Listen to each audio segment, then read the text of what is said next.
आता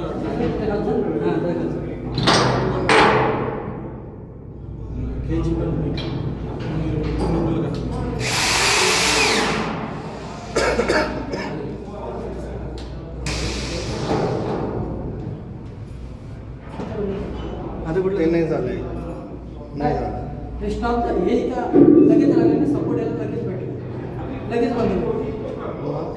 ह्याला सपोर्ट भेटेल. आता ही गॅप आहे ना सर इथे, आता इथे लावतो ना हे रिॲक्शन बघ स्लो मध्ये येणार.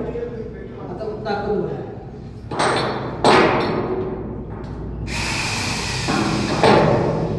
आता गॅप भेटली ना एवढी गॅप भेटली आणि इथे मध्ये कशी गॅप भेटत नाही. हे रिॲक्शन आपलं पटकन सपोर्ट त्याला पटकन टच होतं. आता बघा गॅप भेटली नाही एवढी.